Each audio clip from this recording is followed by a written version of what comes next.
Oi, nós vamos hoje, sendo Natal, ou pelo menos antecede o Natal, a gente vai fazer o estudo de um texto da Bíblia que nos fala sobre o nascimento de Jesus.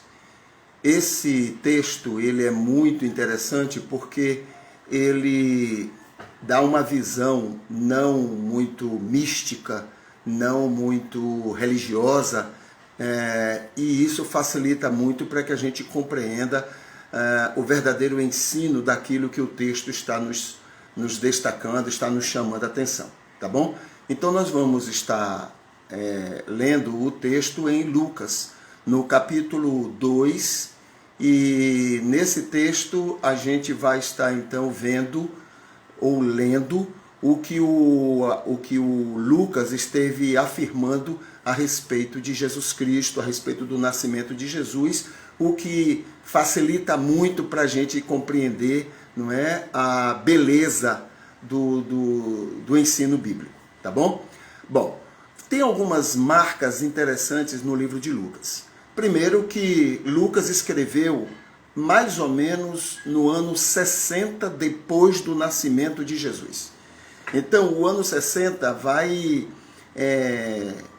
nos livrar, digamos assim, de uma série de outras informações que poderia tirar a riqueza daquilo que o texto está querendo nos mostrar.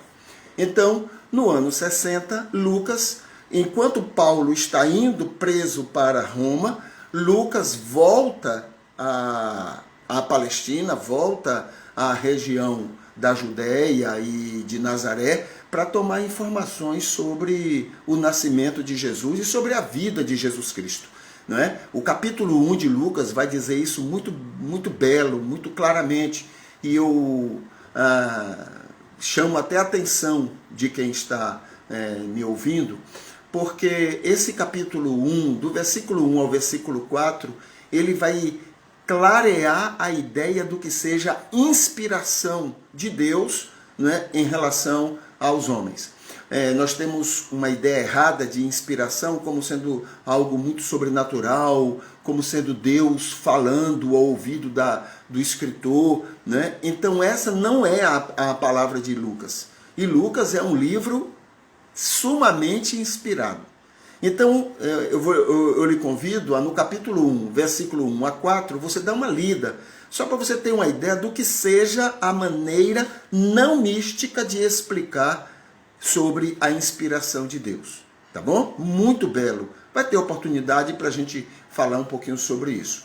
Mas, no ano 60, está lá Lucas escrevendo sobre o nascimento de Jesus. Isso o quê? 60 anos depois.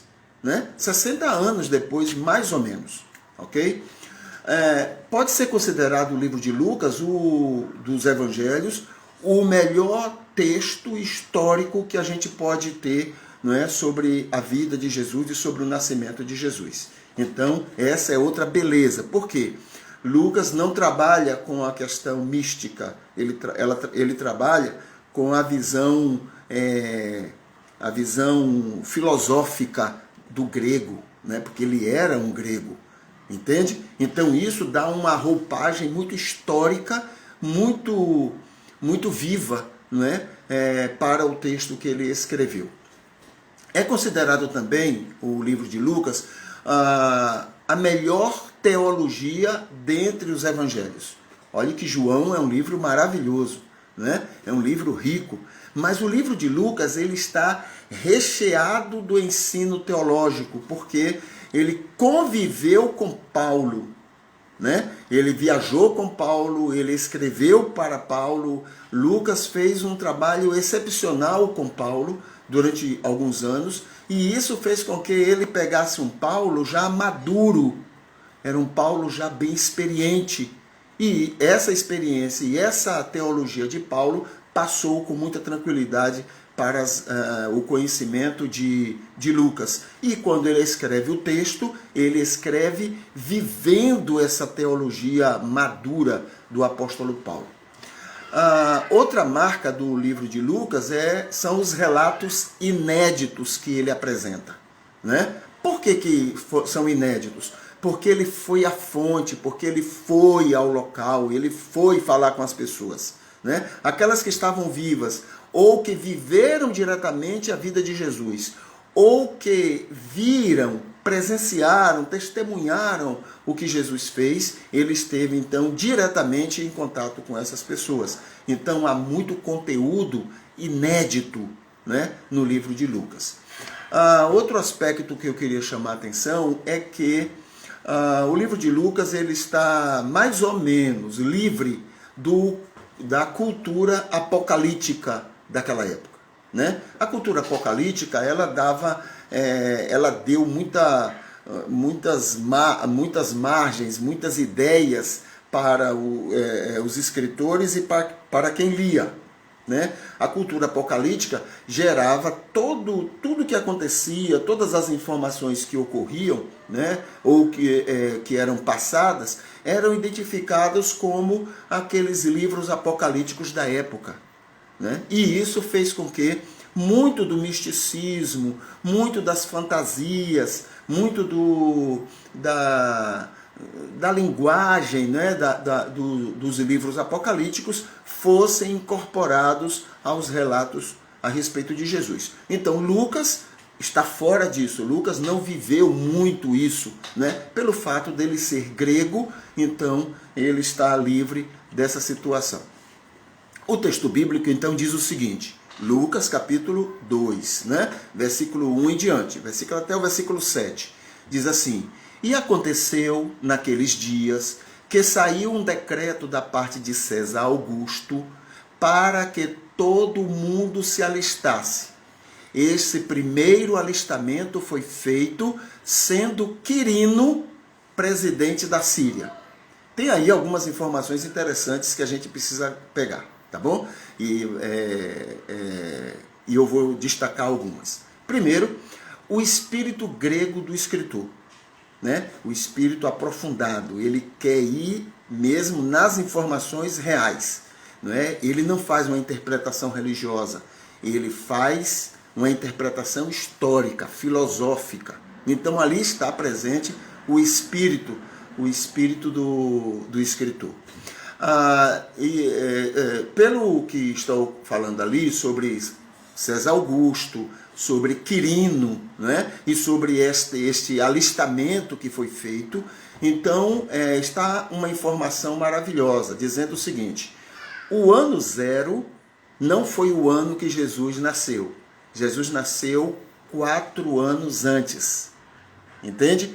O que foi marcado na contagem da história como sendo o ano 0, na verdade não foi a época que Jesus nasceu. Jesus nasceu então 4 anos antes, quando Quirino era o governante, era o presidente, era o líder político, né, da Síria.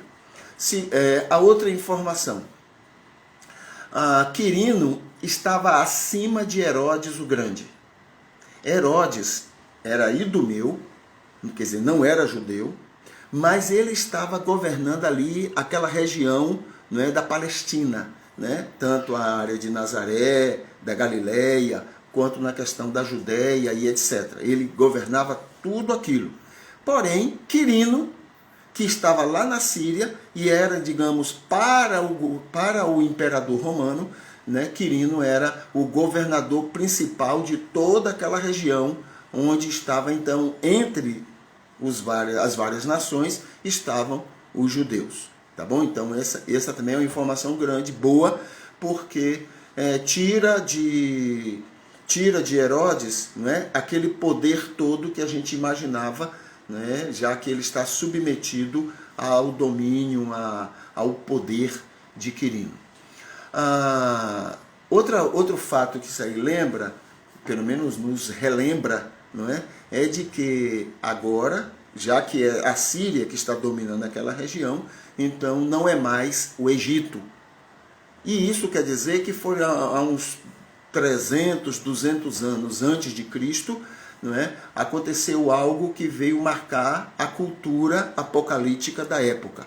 Foi quando o Antíoco, que já tinha tomado aquela região dos egípcios, Antíoco, então, entrou no templo de Jerusalém, quebrou tudo, destruiu tudo e ainda fez mais. Ele pegou um porco, sacrificou no lugar de ovelhas, pegou todo o sangue e espalhou por todo o templo, pelo menos pelo que sobrou do templo.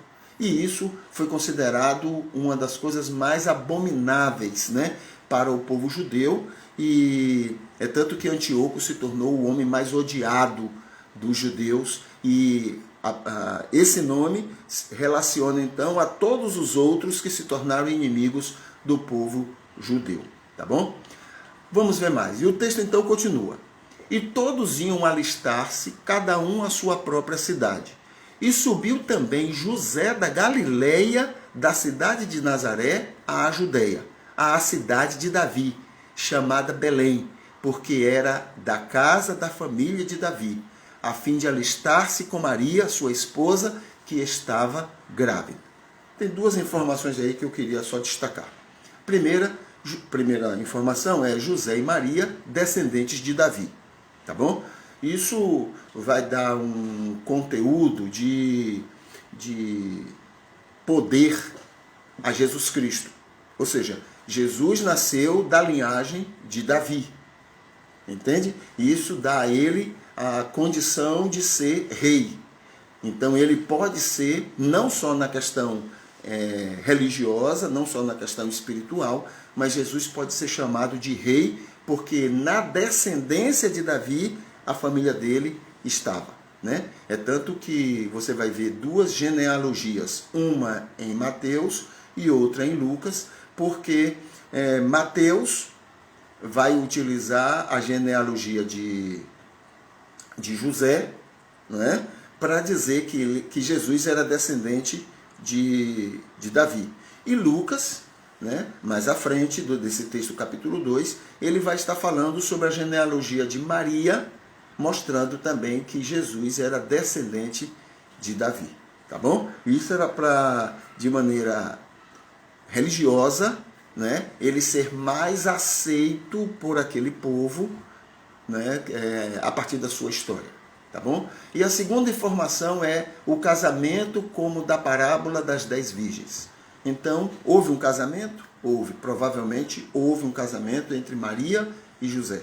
E provavelmente foi semelhante àquilo que aconteceu no que foi contado por Jesus na parábola das 10 virgens, né? Todo aquele ritual, a presença de virgens, a presença de candeeiros, tudo isso era muito comum e foi usado não só por Jesus, mas também era muito usado nas metáforas da cultura apocalíptica da época, tá bom? Aí o texto continua. E aconteceu que, estando eles ali, se cumpriram os dias em que ela havia de dar à luz. E deu à luz a seu filho primogênito, e envolveu-o em panos, e deitou-o numa manjedoura, porque não havia lugar para eles na estalagem. Esse é o texto. Duas coisas também eu queria chamar a atenção aqui. Primeiro, passaram dias em Belém, né? Mesmo depois de se alistarem, até porque ela estava grávida e talvez não aguentasse a viagem de volta. Então, eles continuaram na cidade. E o fato de não ter lugar na estalagem, né? Então eles estavam numa estrebaria e ali, numa manjedoura, Jesus foi colocado, porque havia muita gente na cidade, né? E a cidade de Belém era muito antiga e muita gente havia nascido ali e por isso muita gente estava lá para fazer aquele alistamento.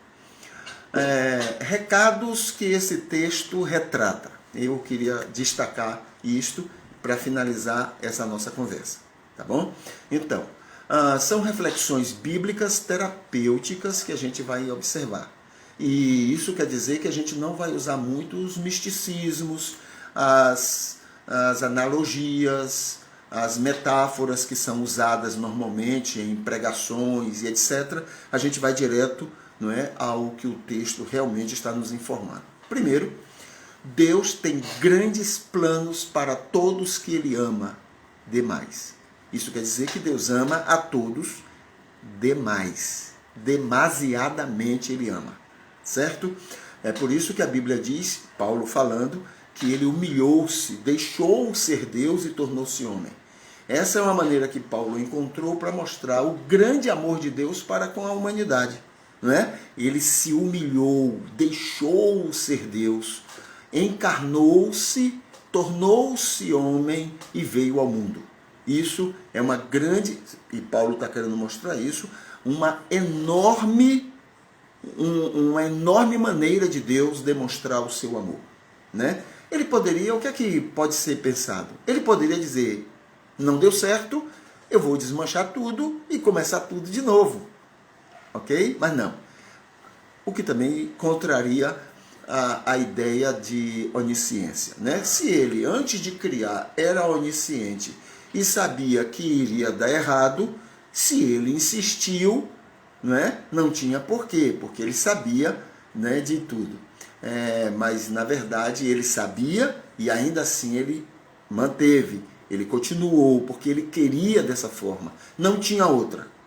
Entende? Não tinha outra. Se ele queria respeitar, e a gente vai chamar a atenção um pouquinho disso, se ele queria respeitar o indivíduo, né, como ele respeita, então não tinha outra maneira. Só tinha essa forma. Ok? Então ele humilhou-se. Jesus fala que ele deu o seu próprio filho. Essa questão de filho também é da linguagem da cultura apocalíptica.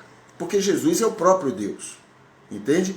Então, quando Jesus coloca, ele deu o seu próprio filho, é usando aquela linguagem para mostrar o grande amor de Deus para com a humanidade. Né? Ele se deu, ele veio pessoalmente. Né? É tanto que o nome de Jesus é Emanuel, ou seja, Deus conosco. Tá bom? Então ele age, segundo aspecto, ele age como um corriqueiro na vida da gente. Né? Com normalidades. Deus não é um Deus que vive por aí fazendo um milagre, outro milagre, outro milagre, outro milagre, não. Ele age com as normalidades das pessoas. Tá bom? Nós é que vemos os milagres. Então eu vejo um milagre ali, eu vejo um milagre ali, eu vejo outro milagre ali, atribuo a Deus. Mas na verdade o milagre de Deus é trabalhar com a normalidade das pessoas. Entendeu? Com o corriqueiro. A maneira que ele age com um, ele age com todos.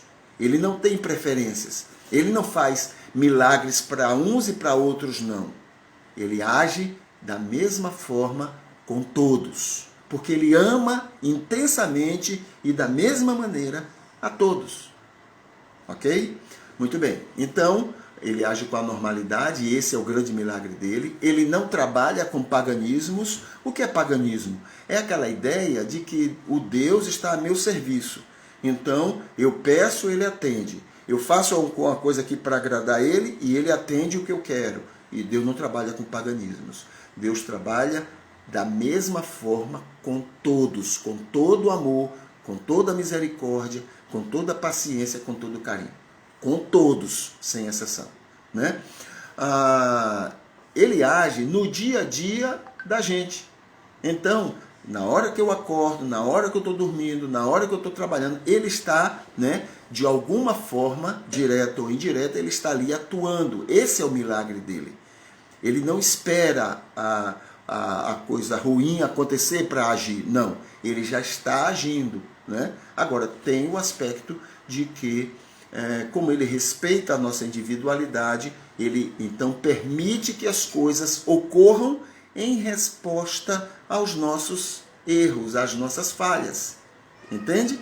Por que as coisas ruins acontecem conosco? Porque nós tomamos caminhos errados, nós tomamos decisões erradas, nós somos teimosos, nós somos arrogantes, nós somos, enfim, temos um comportamento que gera dificuldades para nós. Ele respeita a nossa maneira de ser e ele respeita as consequências. E ainda bem, né? Porque aí é com essas consequências que a gente aprende, que a gente cresce e que a gente fica mais confiante, né, nele e na vida e na gente também. Né? Então, muito bem. Outro aspecto que eu queria lembrar, O que ele faz com um, ele faz com todos. Eu falei isso antes, mas seria muito bom eu relembrar.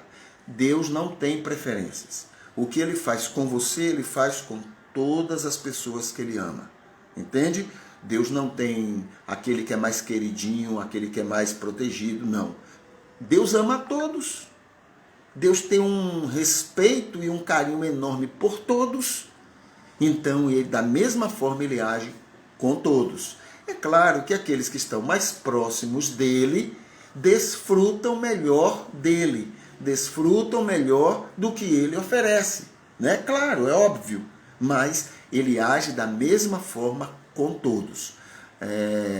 Desde o aparentemente mais merecedor, apesar que não há ninguém merecedor, até aquele que é o pior dos piores. Mas ele ama a todos e cuida bem de todos. Entende? De todos. Outro aspecto ele faz até o ruim, aquilo de ruim que acontece com a gente, ele faz com que se torne coisa boa para a gente. O texto bíblico diz isso muito claramente. Entende? Ele trabalha nisso. E a gente confia nisso e a gente descansa nisso. Tá bom?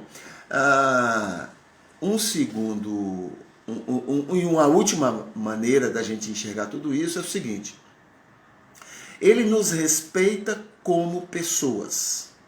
Foi assim que ele nos criou, a imagem e semelhança dele. Ele não nos fez robôs. Ele não fez com que a gente fosse aquilo que ele aperta um botão, a gente vai e faz aquilo. Quem faz isso é anjo. Né? Anjo não foi feito à imagem e semelhança de Deus. O anjo, ele foi feito, né?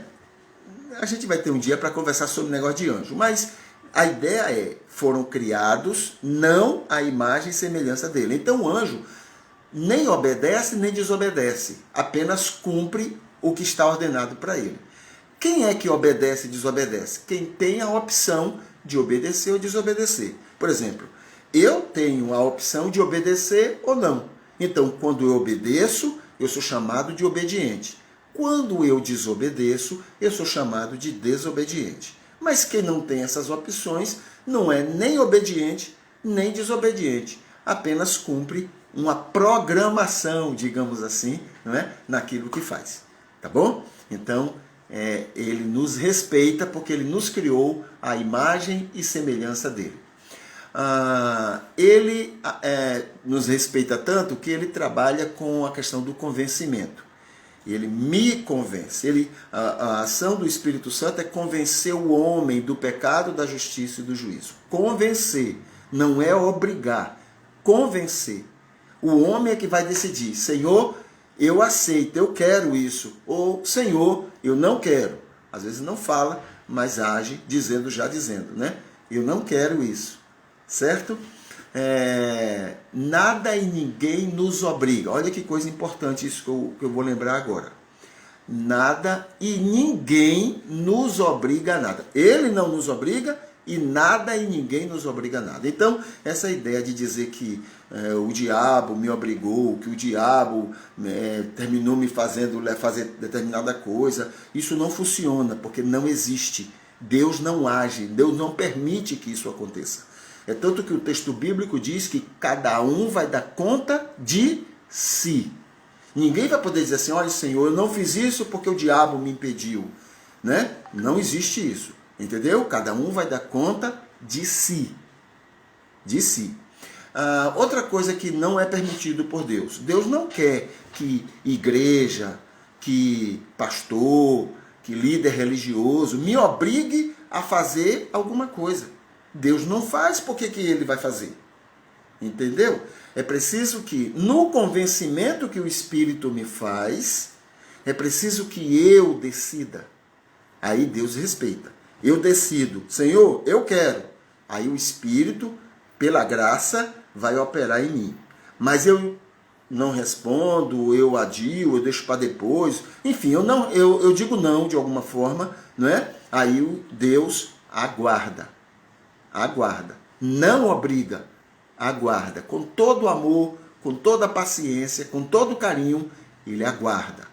Não obriga. É importante a gente lembrar isso. tá bom? Muitas vezes nós que somos religiosos temos a tendência de obrigar as pessoas a serem como a gente quer, a fazerem para o bem delas. A gente usa isso para o bem delas, porque Deus quer que seja. Não, Deus não quer.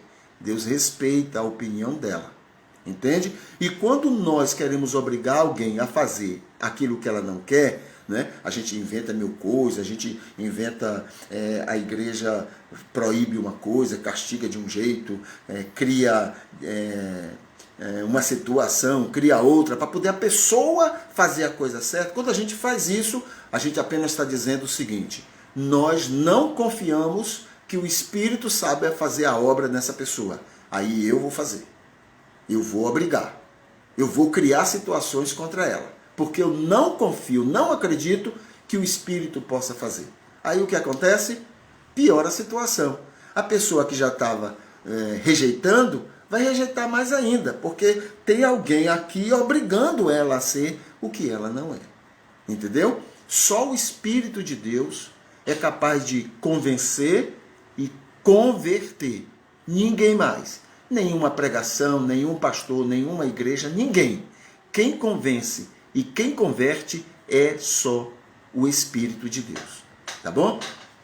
E deixa eu ver outra coisa aqui que eu tenho para mencionar. Né? E finalizando, ele nos ama em qualquer decisão.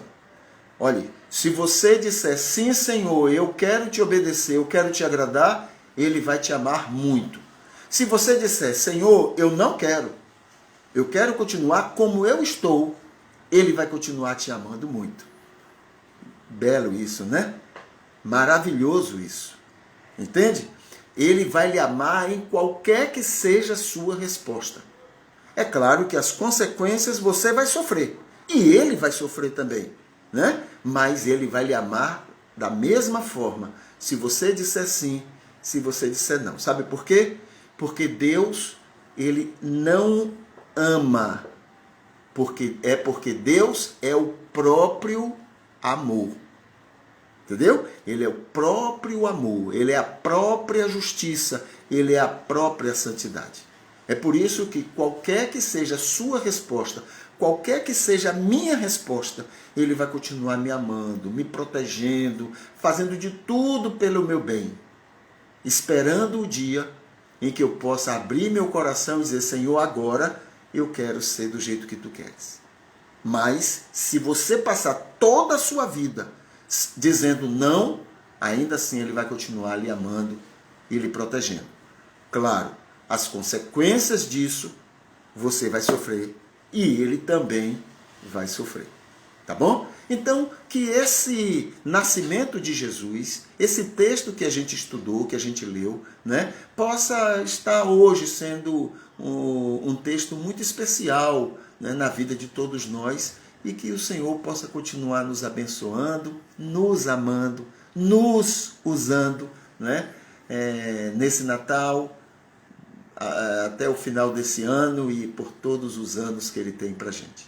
Tá bom? Deus continue lhe abençoando e fazendo de você uma pessoa muito especial para a glória dEle.